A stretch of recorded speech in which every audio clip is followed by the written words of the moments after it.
All right, we are live once again on the Jim Feist Handicapping Show for another special Tuesday broadcast.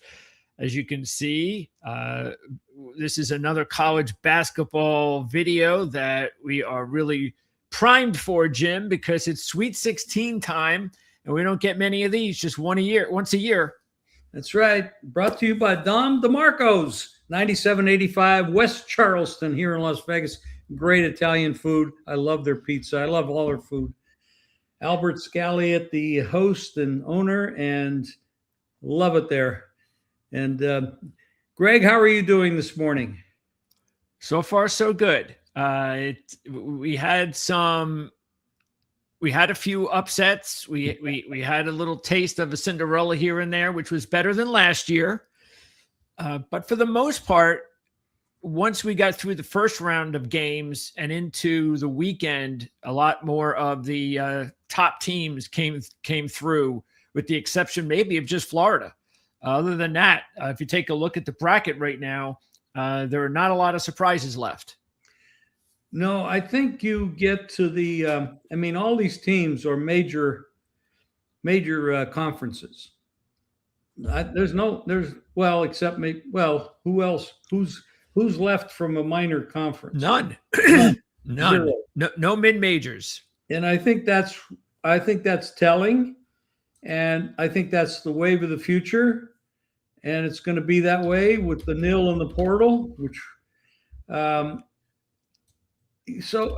you get to this level, yeah, you can say, well, Duke is better than St. John's based on their record for the year.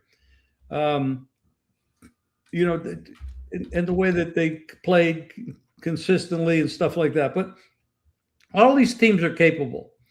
Now, when you get down to the lower level of, what's the name of the how would we categorize them? They're just not in. They just can't compete. They might have some front end talent, but they don't have the depth. And when you watch them in person, you could just see it. They're just not the same. It's a different level. I think we're going to end up with, that's my prediction anyway. We're going to end up with not more teams in this event, but less, and then we'll split off to a separate tournament. Maybe. Well, that'll take time though. That's not going to happen overnight. So they don't do anything overnight when it comes to these types of drastic changes. I think they're destroying this event, though. Yeah, that's what you're going to have. And when you start, we think they're destroying it, but do they? Are they losing money? Hard to say. That's the thing we don't know. I don't know if they're losing money. Because if they're not losing money, they ain't changing anything. Very true. There's a lot of factors involved. Where does all the revenue come from? Who's upset with us? Who's happy with it? It's hard to say. If you buy advertising into a game or a series of games that have very little viewership at the end of the game, the advertisers are not going to get the exposure. That might be the key to the problem. We may not see that on the front end with the ratings, et cetera, because the gamblers and stuff still have their money on the event. Yep. But you start a game off at 17, 18, 20-point favorite, and people are wanting to look for the upset. And then the next thing you look at, they're down 45. They're turning off their TVs or they're moving to another channel or another game. So you might end up seeing it from the revenue from advertisers, and we're not going to see that up front. So it's hard to say where the revenue streams are going to be affected. I'm not sure. The TV probably not, because I think people are still tuned in. But no, that's tuned in for half the game maybe, because at the end, when the game's up, you're up 40 points at the halftime, you're probably going away. I'm kind of surprised at some of the games, like the way that they scheduled the primetime games. They scheduled a lot of these blowouts at prime time, like late at the 7 o'clock, 9 o'clock games. It's like, why are you scheduling games where the teams are favored by 25 points? I mean, those games should be like in the middle of the day where anybody can decide to watch that game or something else. They could just turn it off. So I don't know. Maybe it might just be, again, because they don't care. They care more about, but Connecticut's got a name. And even though they're a huge favorite, and they're going to blow out Furman or whatever, we have to show Connecticut. Same thing for any of those other teams that were heavy favorites. That's the only reason that I think they do it. And yet most of it's unwatchable, but I don't know. I guess it works. Otherwise they wouldn't do it. I don't know. Well, I'm not too sure. I think that you might be giving the committee too much credit. I don't know that. Oh no, not the committee. They don't make that decision. I don't give them any credit. It would have to be the TV people. So I don't know. Are they actually looking at the point spread and saying, "Oh, this game can't be competitive"? Are they doing that? I don't think so. I just don't think. No, I think they care about the team, who the top team that's the heavy favorite. That they know they're going to get a draw for that team, even if it's a blowout. Well, right now we've got 16 teams that are all basically competitive.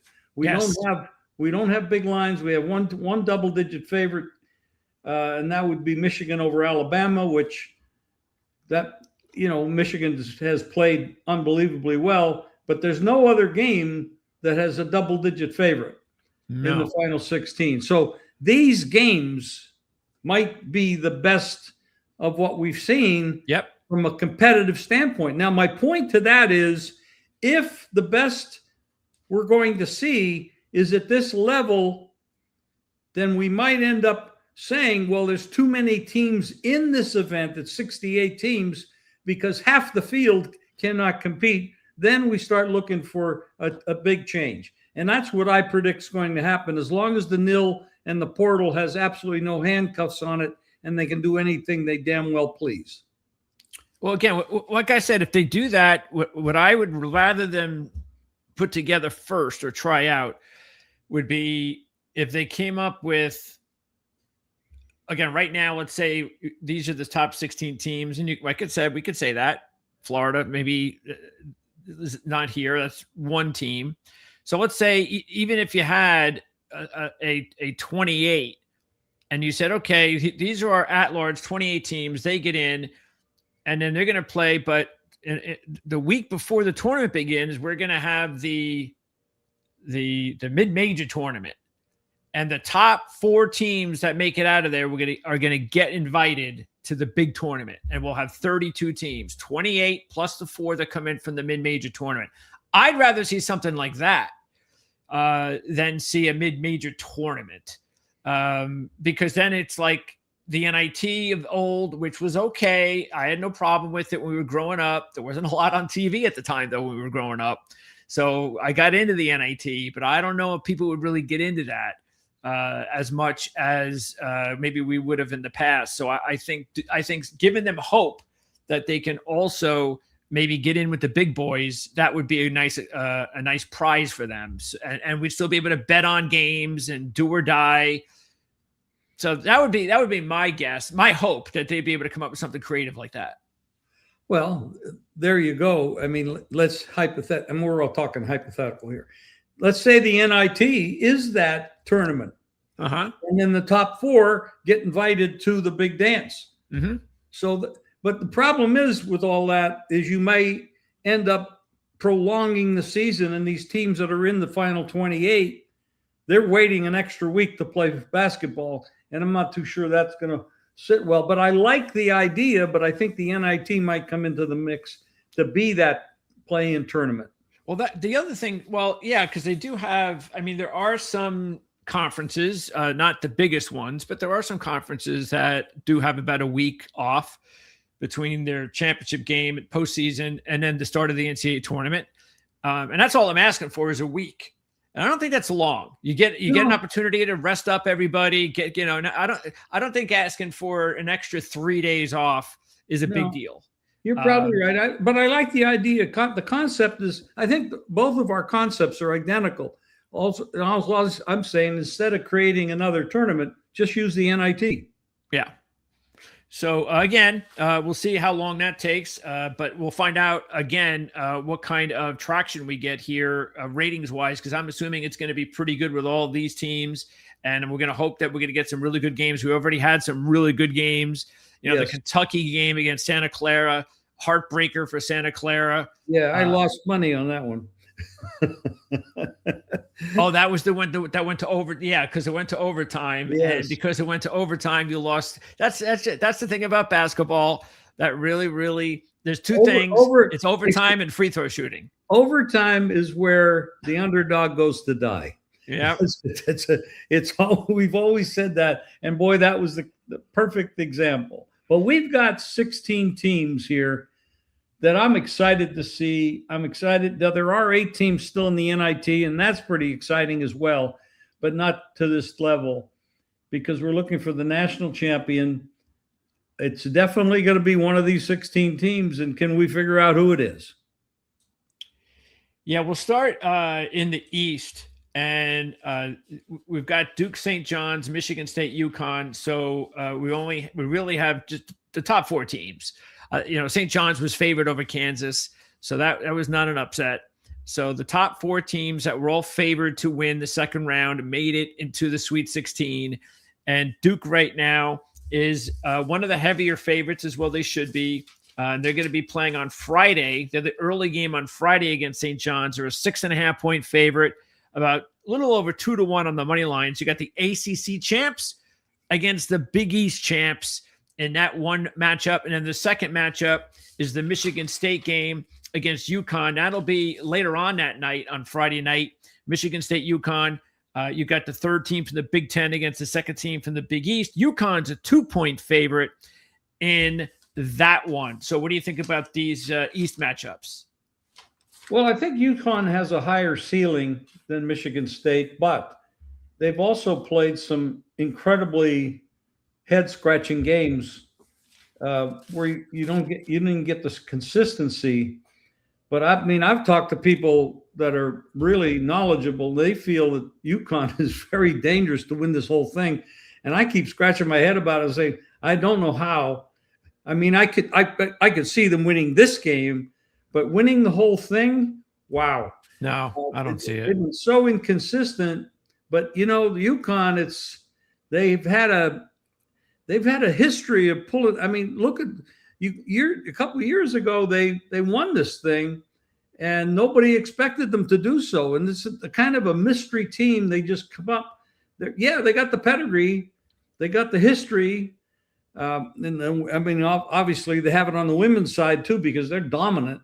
But in this game, I'm favoring Connecticut. But like I said, they play a lot of head-scratching games where they just don't show up. Yeah, they're 14-22 against the spread. Once again, they lost that against Furman in that first round matchup. The UCLA game was also close until late. They're getting a tremendous tournament so far from Taris Reed, who's just going off right now. He's already got 41 points and 40 rebounds in the 2 games. You're talking about a player who averaged 13 points a game during the regular season. So that's the kind of performance you're going to need from UConn.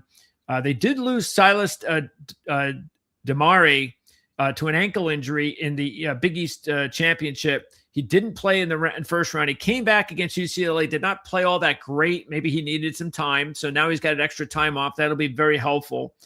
But I also noticed that Solo Ball, man, he has not come to play so far. And he's one of their top scorers. He averages 14 points a game. He was held scoreless against UCLA. So he needs to pick up his game. And they're also really shooting poorly from 3. In their first 2 games, they're only shooting 26% from 3. Michigan State, meanwhile, is absolutely on fire shooting right now. Their 3-point shooting has gone from 35% in the regular season to 45% in the tournament. And their free throw shooting is also up 5% in the tournament. And Jeremy Fears has 19 points and 27 assists already in the NCAA tournament. We're getting the really good coaching matchup here. 2 of the best in the game. I like Michigan State in this one. I think Michigan State is looking they're playing exactly how they need to play and better. I think they're at the point where they can, in my opinion, I think they have a much better chance of winning the championship than this UConn team. I still don't believe in this UConn team. I'll believe in them if they beat Michigan State. But I just think Michigan State has been a better team all year, and they look really good so far in this tournament. Well, Greg, just the things that you pointed out. Who's the most schizophrenic team here between these two? And it has to be Connecticut. Yeah. You have no idea what they're bringing. But they have a very high ceiling if they bring it. That's the question. As far as coaching is concerned, they both have a lot of pedigree on both sides of the ball. Now, the game opens, pick 'em. And I do see twos out there on Connecticut. So they're 1.5 and 2 everywhere. There's money on Connecticut, but it's just it's like going to a slot machine with these guys. You just don't know what the hell you're going to get. Yeah, I also like the only bet I made for futures into the, as far as Final Four futures today was Michigan State. Out of the 4 regions, I thought they were the best value. I was able to get them at about 5-1 to get to the Final Four now. So if they win their 2 games, 5-1, I think that's very generous odds for a team that's in a pick'em game here. And then if they win, they play potentially Duke, and they're going to be 2-1.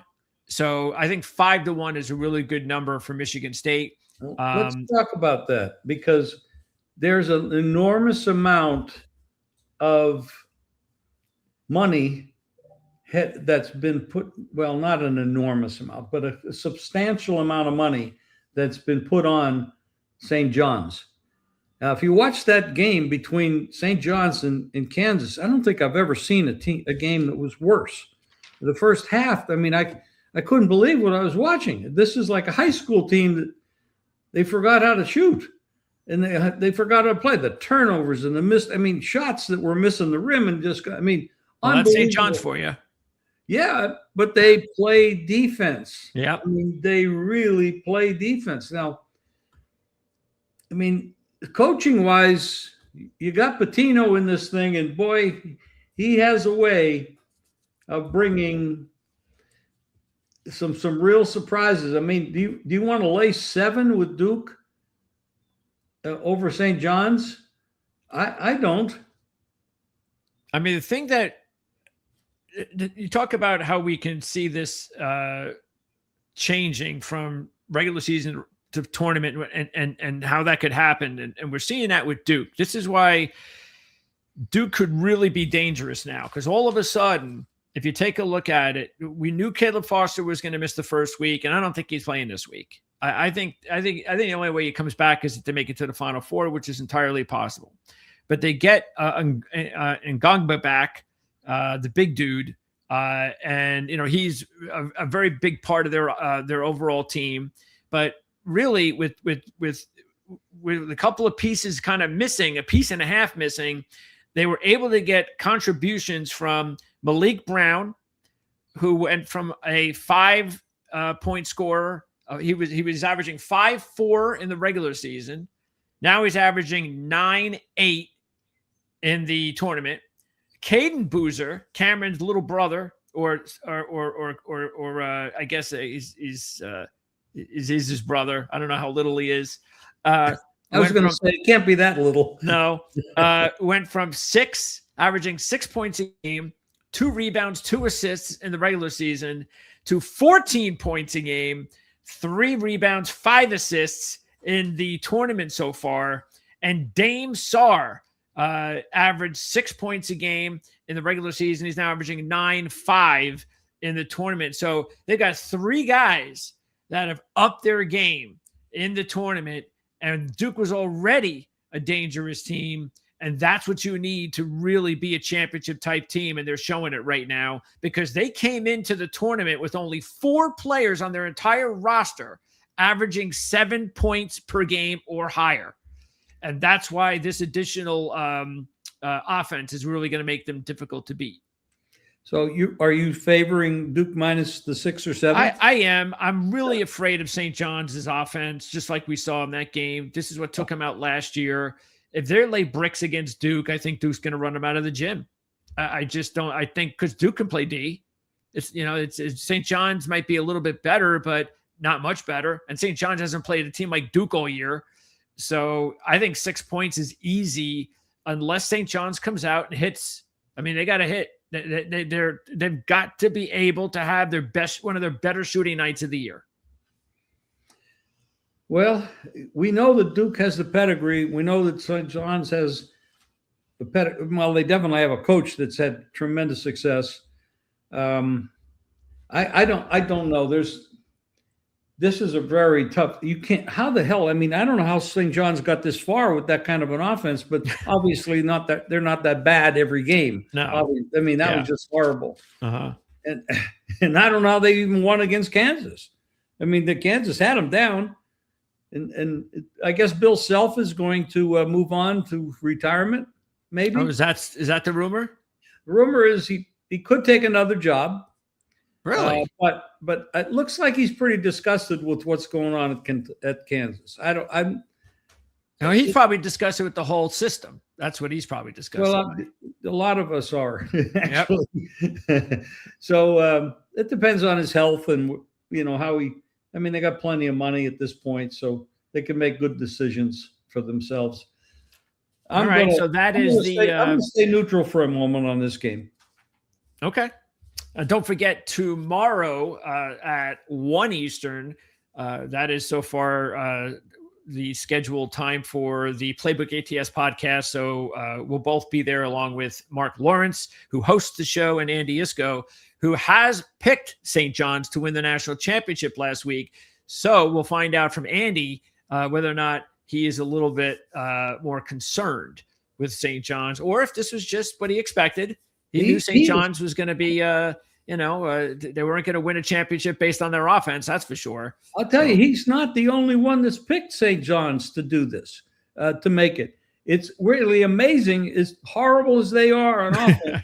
I mean, oh my God. I mean, it's when you consider how they looked on offense last week and say this could be the champion. Oh man. I played on a high school team that looked better. Yeah, I don't know about that. But like you said, it was one game. So, all right. So here's the South, and in the South, we have on the bottom, we have what we pretty much expected. We have Illinois and Houston, 2 versus 3. On the top, though, I think most people expected a Florida Vanderbilt rematch, and instead, we've got the third game this year between Iowa and Nebraska. So the 2 SEC teams were beaten by the 2 Big Ten teams. And I think that's all you need to know about which conference was better this year.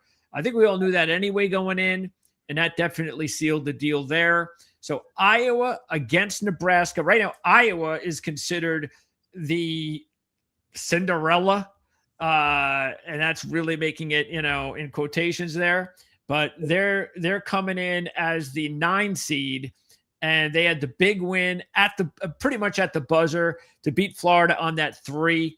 And it was really a great game, a great way to finish that game. And that Nebraska-Vandy game, boy, did Nebraska have a major edge with that. It was like the home court for Nebraska.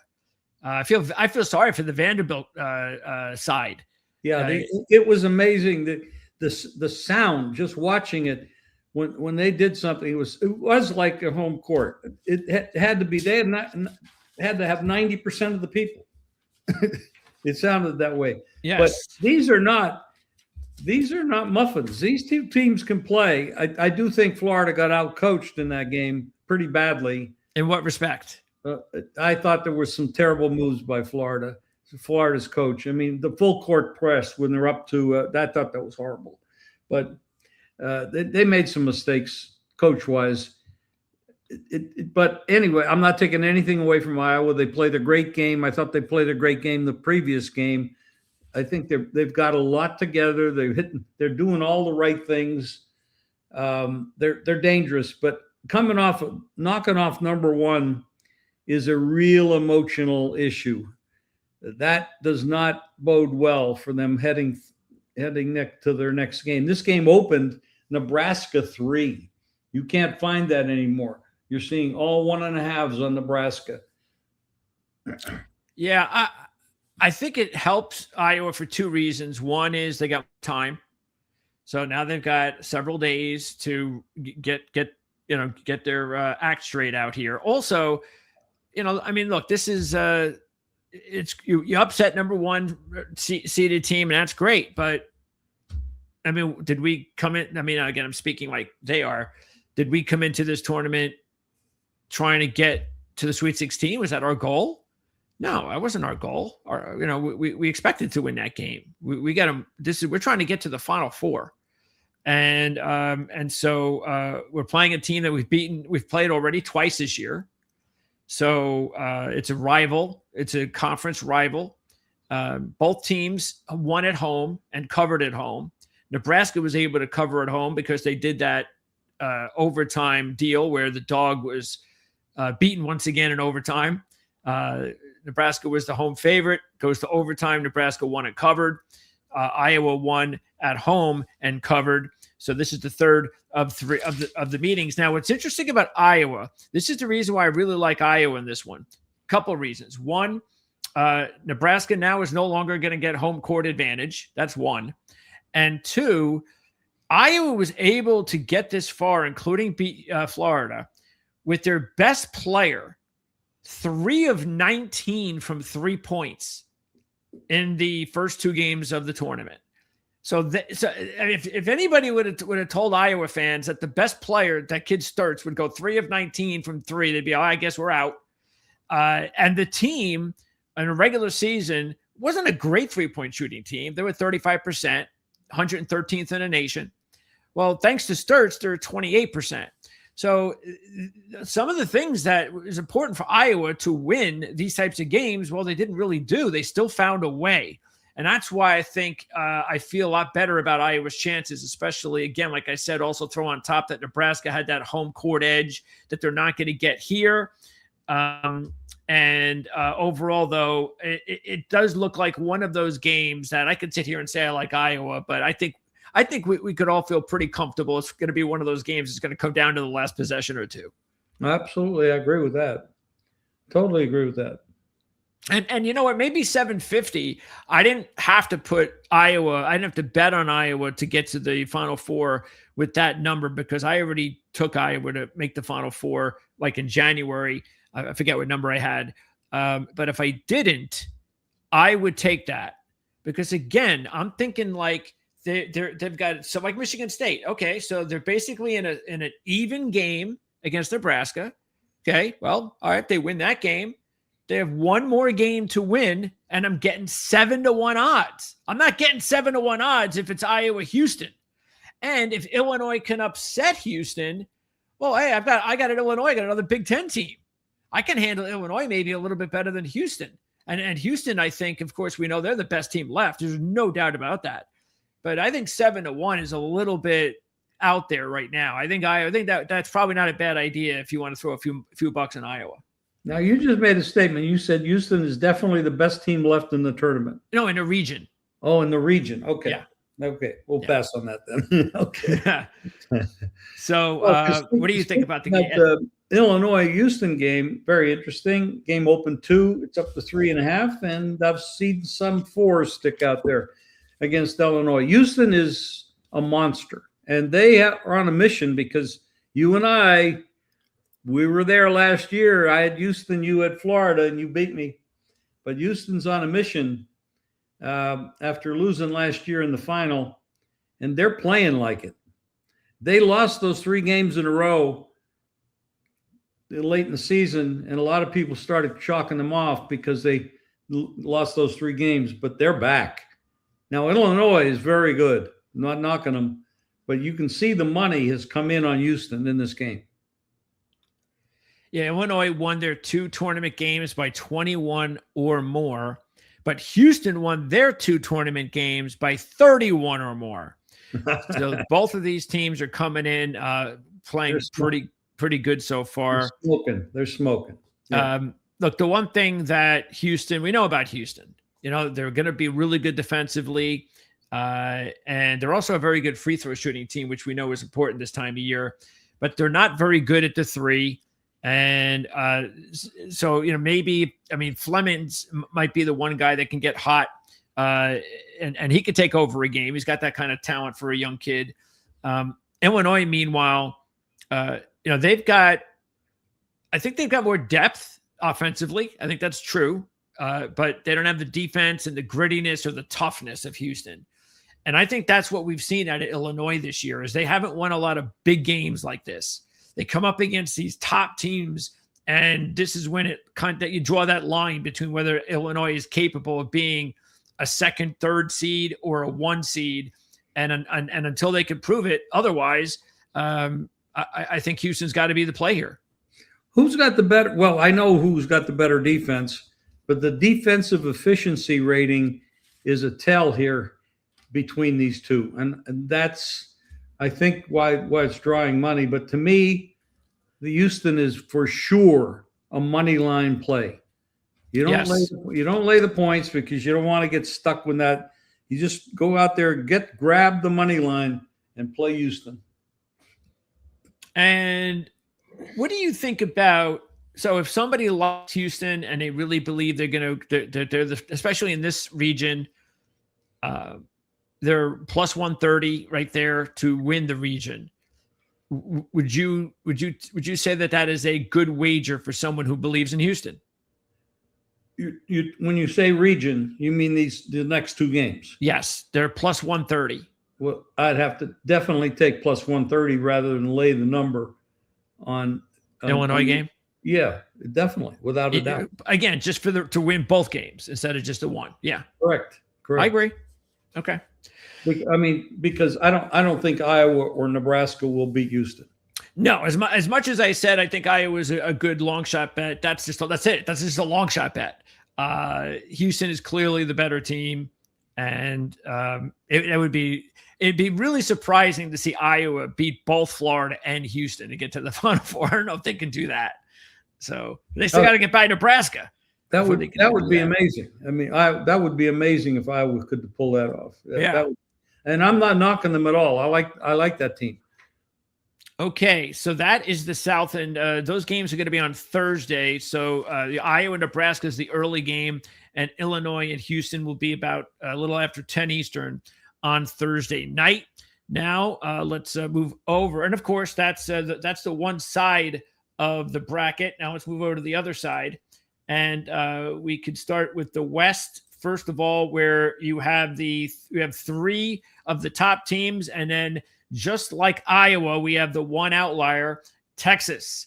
Once again, I guess no big surprise. We have an 11 seed making it to the Sweet 16. And we kind of all thought that Texas NC State winner would be the likely one because of BYU's struggles and even not knowing if Gonzaga representing the WCC would be that tough considering one of their top 2 players was still out. So Texas took advantage. They have a really good tournament coach, and they're playing really good ball right now. The line is what about 6.5, Jim? Open 6.5. We're seeing a lot of 7s, 7.5 at a couple places.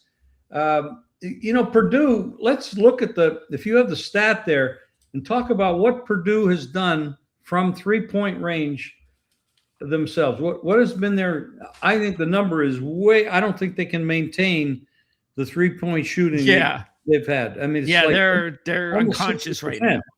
Yeah, they're shooting 57%. That's not maintained. I don't think you can maintain that. And 85% from the free throw line. So they're good at I just don't, the 3-point shot is the most fickle stat in sports.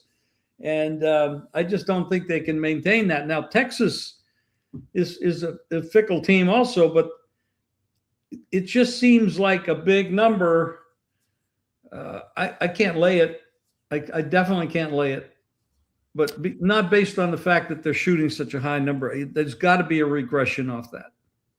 Yeah, I kind of like Texas as well. I think Purdue will win, but I think this one will go down to the last minute or 2, and then Purdue will hold off. They've won 6 straight, including the Big Ten championship game. They've won their last 3 straight up and against the spread by 8 or more points. Texas, meanwhile, 3-0, straight up ATS in the NCAA tournament, all upsets. So all 3 of their wins have been by upset variety, and they're getting a nice little boost from their bench. A couple of players, Cody and Weaver, have doubled their production versus Gonzaga off the bench, and that was a big one. They needed it. They stepped up against a Gonzaga team that was the best team they were playing in the tournament, and they were able to get some big contributions from a couple of players on the bench. They're basically a 4-man team scoring-wise. Dalen Swain is their engine at guard. They also have a nice center that's having a good tournament. He had 23-16 against BYU. But Purdue, they've got the experience. These guys are in the tournament every year. They came close to winning a championship several years ago. They made it all the way to the Elite Eight last year in a close one against Houston. These guys are battle-tested, and that's why I think it's going to be too much for Texas. But I do agree with you. I think and also we got to keep an eye on the injury issue with CJ Cox, who had the injury, the knee injury. I think it was in the second half of Purdue's last game, and he was averaging 11 points in the tournament as an 8.5 a game score in the regular season. So, but he's their 5th leading scorer, so he's not one of their top 4. But still, he is a big part of their team that they'd want to have back. Especially if they wind up playing Arizona in the Elite Eight. Since we're talking about this, it doesn't. I mean, but Gonzaga is leaving their conference. They're moving on, and the coach of St. Mary's, as a result, took another job. He's leaving, going to Arizona State. So that conference is going to be extremely weak. Yeah, it's going to be it's going to be like all the other like the Big West. Those teams are going to have to line up somewhere else because they're not going to get any consideration whatsoever in the future. Where's Gonzaga going? Anybody know who's listening live? I don't know exactly. I read it and I can't remember right now. It's okay. It's the Big 12 maybe. Or the, it's got to be one of the big ones. Big 12, or Big 10. How about the Pac-12? I mean, the Pac. Aren't they getting that conference in football going again too? You got me. Yeah, I don't know. I think they're redoing that conference in football. So I don't know whether or not they're doing the same thing in basketball. So we're gonna have to read up on that because where is Gonzaga going? I know they're going, and I know the coach. As a result, the coach for St. Mary's left and went to Arizona State. Yeah, good for him. I mean, you can't keep going. I mean, the fact that he stayed at St. Mary's as long as he did, they should build a statue. I mean, he was there for 20 years or something like that, almost in the tournament every year. He might like living there, what the hell. Hey, that's why I said he deserves it. He deserves the pay raise. He deserves a little bit more of an opportunity and maybe to go far. But you asked a good question. I would like to know where Gonzaga went. I know they're going though. And I think it's good for them. They need to start playing better teams. Yes. Yeah. That'll help them out recruiting wise and give them a better chance. Yes. So Anthony Thompson. Wait, Gonzaga, what this? Pac-12. Pac-12. Okay. What the hell is the Pac-12? I thought they disappeared. They had life support. Well, football they still had football. So remember they had the 2 teams, Oregon State. Gonzaga doesn't play football. They're playing football. No, they're going to have to be a 1-sport team like Notre Dame. Wait a minute. You mean the Pac-12 is going to have one team? Who's that? Wait a minute. They're going to the Pac-12 that has no teams. No, they have teams. They've already, again, I haven't looked at what they did in basketball, but in football, they've made, they've already put together some of these. Who are the teams? All right. Well, I can go ahead and find it out for you. Let me go ahead and put it up here. So let's see. New Pac-12 basketball conference. We're kind of getting off the trail here, but. All right. The new Pac-12. Interesting. 9 teams: Gonzaga, San Diego State, Boise State, Colorado State, Fresno State, Utah State. So basically, it's some of the top Mountain West teams, plus Oregon State, Washington State, the leftovers, and Gonzaga. Well, Colorado's, you got some good teams here. Yeah. In Utah State and Colorado State and San Diego State, they're all good teams. Yes. they definitely were going to make sure that they were going to bring the best possible Mountain West teams with them. Okay. So, yeah. So that's see, and then in football, let's see what the teams are in football. Football, it's going to be same Mountain West teams, same Oregon State, Washington State, and that's it. So all the same teams, I guess, except Gonzaga. Okay. I guess that means it's an 8-team league. Yeah, 8-team league in football. A lot of realignment, man. I'll tell you. Yeah. Keep track. That's interesting. Yeah. So that's the way it looks there. Meanwhile, back to the West, and wow, look at these numbers. Now, I don't expect Texas. I'm not going to tell you to put money on Texas, even though it's 25-1, because they'd have to beat the 2 seed and the 1 seed. And I'm sorry, but that's just not happening. They'd have to beat the 3 seed, the 2 seed, and the 1 seed. That ain't happening. Arkansas, though, is 10-1 to win the region. That's too high. Now, yes, they'd have to beat the 2. By the way, Arkansas, the kid, what's his name? Cuff. Cuff. He just signed a deal with a shoe company. He signed a big contract. Yeah, it's no surprise. He's going to be a huge star in the NBA. Yeah. I mean, this kid is. I mean, people could make an argument he could be the number 1 draft choice. He could be. Absolutely. Could be. I mean, this kid. I watched him this last game. He was an amazing player. Yeah, amazing. Yeah, player. But that's the problem with Arkansas is that when you watch him play, you can tell that they've got decent players, but they're just being led by this guy. I mean, this guy is just so good.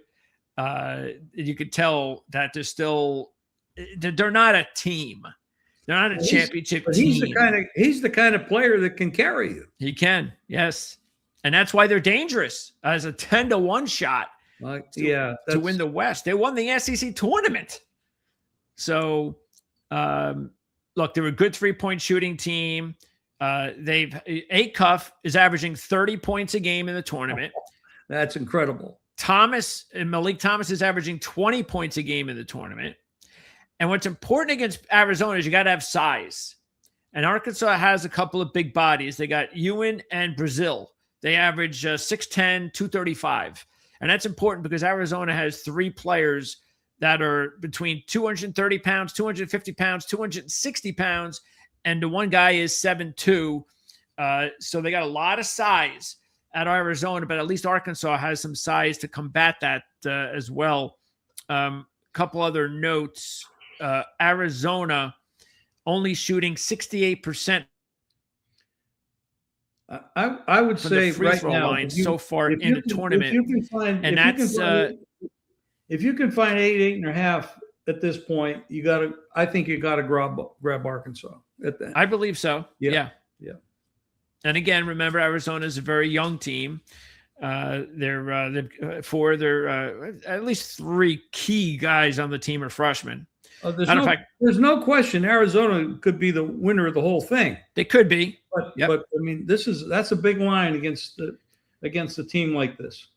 Yeah, they've already beaten Florida and Alabama this year. Arizona, they beat them in November. But it is a big line, 8.5 against the SEC champs that survived against High Point. Right. Over the weekend. That guard for High Point. I mean, High Point looked like a pretty good team. That guard that they have, I think it was Miller. Woo, too bad he's not a little taller. We'd be seeing him play at the next level. He is something else. Okay, so that will be on Thursday. Again, the Arkansas-Arizona game is the late game on Thursday. And what is the other game? The other game being the Texas-Purdue game. That is the early game. That's the first game that's going to tip off the Sweet 16. That'll be at 7:10 Eastern on Thursday. So now we close it out with the Midwest region. This is where number 1 seed Michigan is. And we see the top, 3 of the 4 teams were expected there. Tennessee is a little bit of an outlier, but not a major surprise. They just had to upset Virginia, and that wasn't really that big of an upset, if at all. So yeah, to tell you the truth, that was one game where I was watching that Tennessee Virginia game and I was going, man, this game's ugly. I was like, whoever wins this game, man, there's no way they're beating Iowa State. No way. Now the only hope is for those teams, which is now Tennessee, is that Iowa State's second leading scorer did get hurt. So we have to find out. This is like the biggest injury news going into the Sweet 16. So you're talking about one of the top teams and one of their top players, Joshua Jefferson, was averaging 17, 7 rebounds, and 5 assists, but he got injured versus Kentucky, and it's not looking great that he may miss this game. And Tennessee's got a really good defense, as we know. They're a very good rebounding team. Iowa State, as long as they're shooting and the buckets going in, they're fine. But if they're not, they're a little off. They're not a very good rebounding team offensively. So Iowa State needs to be on with their game offensively. But I just have a hard time believing that Tennessee team, even without Jefferson, I just think that even without their second best player, they can survive one game against Tennessee. Well, it opened 3.5. It's 4.5, and I can understand that thinking, but I just can't lay those kind of points in a game like this. What's the money line? I don't have that right here. I don't have it right here. Let's see. Got to be close to 2-1. The money line is, 192. Yeah, that's close. I can't lay those kind of points in a situation like that, but I hear you. Then I don't like laying 2-1 either, so I'll just wait for the information. Iowa State's been a good spread team this year. They're 23-13. Again, as I said, very good 3-point team. So as long as those are going in, even without Jefferson, keep in mind that they did have 3 guys. This is, again, like I said, with Duke, they had 3 guys that upped their games from the regular season. Nate Heisey went from 4.7 in the regular season to 17 points per game average in the first 2 games of the tournament. Blake Buchanan went from 8.5 to 10, 7, 5 assists a game. And Killian Toure went from 8 points a game to 17-7 in the tournament. So that's filling in. I mean, Jefferson's not in the game, and these guys are taking over. In that second game against Kentucky for half the game. Right. Okay. So so they did step up. And again, the first game is a blowout game, but I looked at the games and it wasn't like everything was in the first game. You know, these kids did contribute when Jefferson didn't play in the second game against Kentucky, which is promising. They also have a point guard, this kid Lipsy, who is averaging 6 assists and 4 steals a game in the NCAA tournament so far. We know about Tennessee, Rick Barnes, and his coaching issues come tournament time. Yes. But he's still a real good coach at this level at the Sweet 16. This has not been the knock on him. I'd rather have him as an underdog than a favorite. That is true, in which he is in this one. Yes. Yep. And speaking of upping their game, Gillespie, the guard for Tennessee, is averaging 25 and 7 assists per game in the tournament so far, up from 18-5 in the regular season.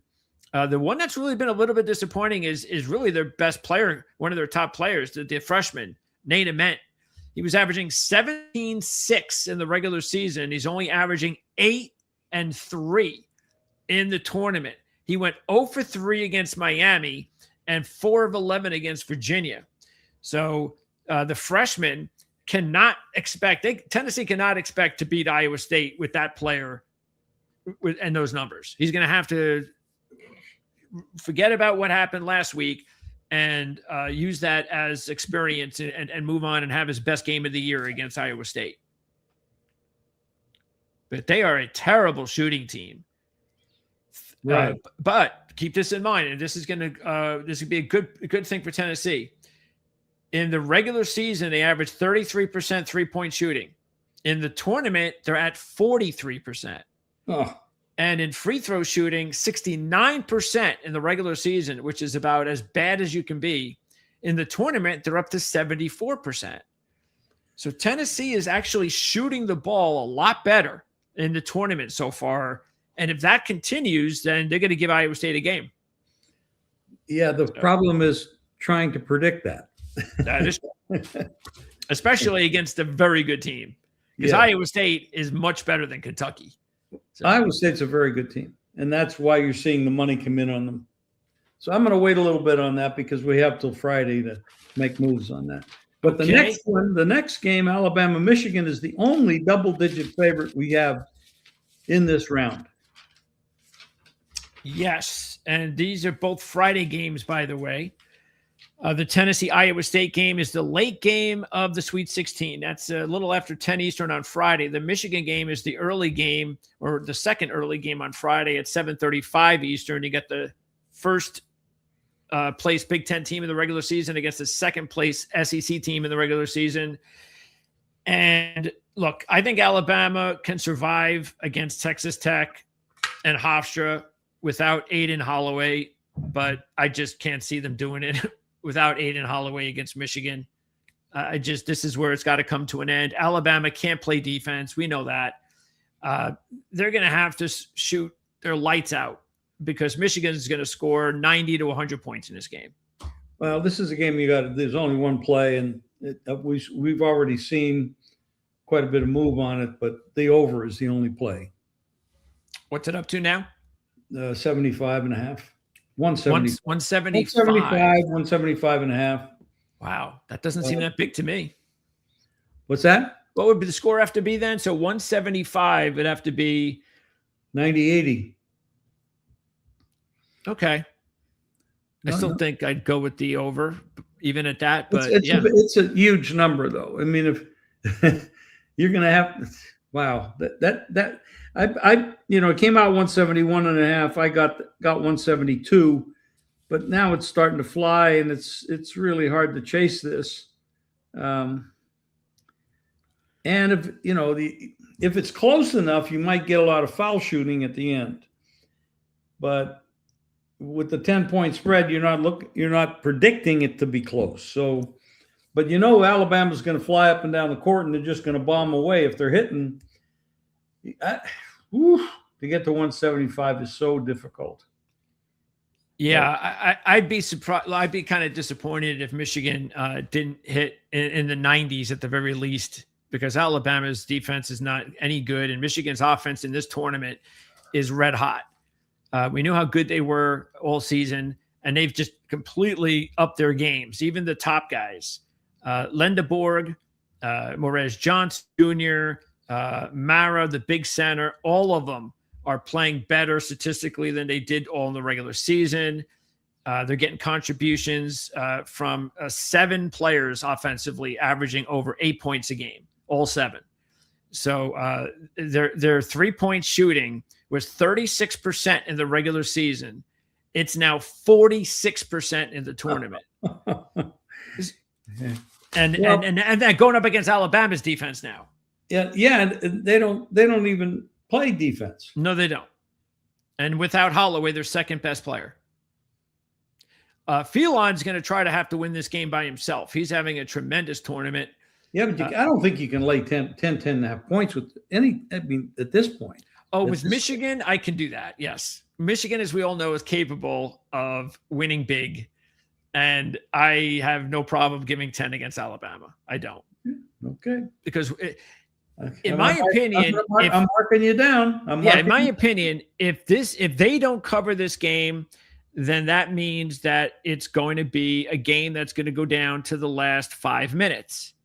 And I'm having a hard time believing that if Michigan wants to win the national championship, that they're going to let Alabama take them to the last 5 minutes. Therefore, if that's not going to happen, then what we've seen happen all season with Michigan is when they're up by 15 in that range and they're in the second half, it usually goes to 20, 25. So that's what I expect to happen in this one. They are not going to win this game by 25 points. I think they might. So when you and I can make a little wager on that. What odds are you going to give me? We'll talk offline. Okay.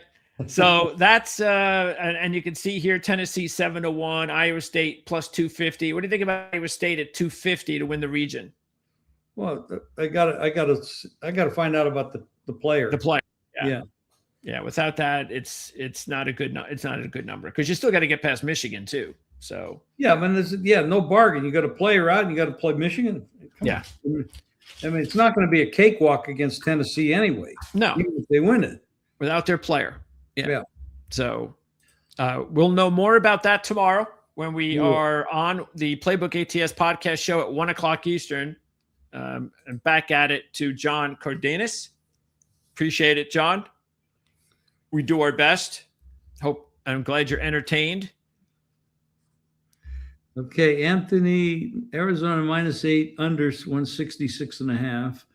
He's also got Purdue -7, under 149. Oh, he's just giving the lines. He's giving us his bets, I think. Are those your bets, Anthony, or are you just giving us the lines? No, I think that's what he's going Purdue under and Arizona under. Yeah. All right. Okay. I'm going to go against Anthony. I don't do totals, but I'll go against Anthony. I'm going to take Texas and Arkansas. I'm going to take the two dogs there. He's also got, you got the Pac. Okay, Gonzaga's going to the Pac-12. He's got that. Yeah, we talked about that.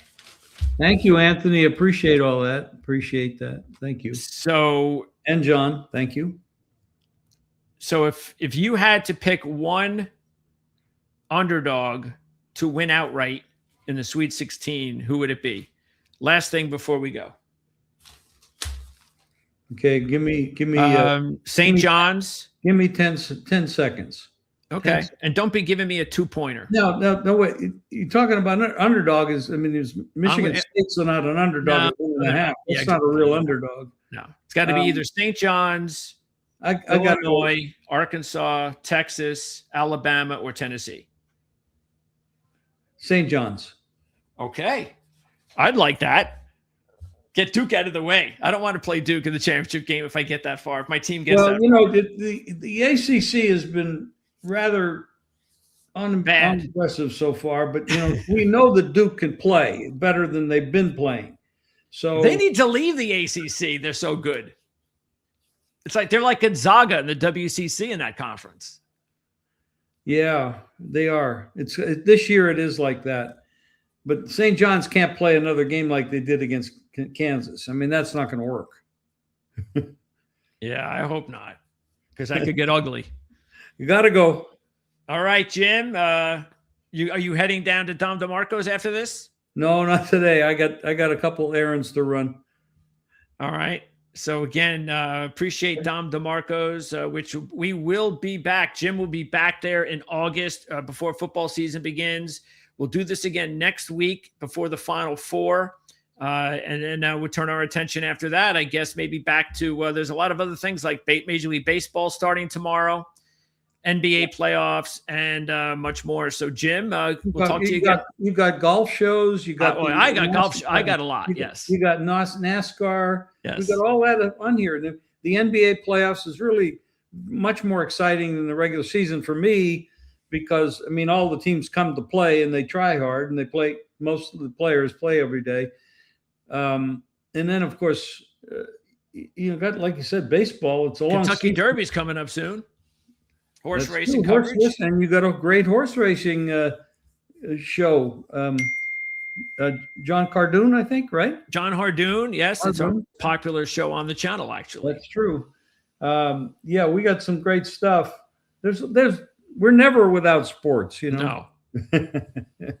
People think football season's over and we should go on vacation. It's the exact opposite. So, what's football? I don't even know anything about football. It doesn't quiet down until I'd say right after the playoffs end in the NHL and NBA, like late June to July is the slowest time of year for sports. That's just before training camp begins in the NFL. Yeah, especially when the baseball All-Star break hits. I mean, there's nothing to talk about. Yeah. Yep. So that's it. That's when people like us, if we want to go on vacation, that's when we would do it. Week before and the week after the All-Star break, I'm done. Nothing. All right, Jim. I'll see you tomorrow on Mark's show. Thank you. Bye-bye. See everybody next week here for more coverage.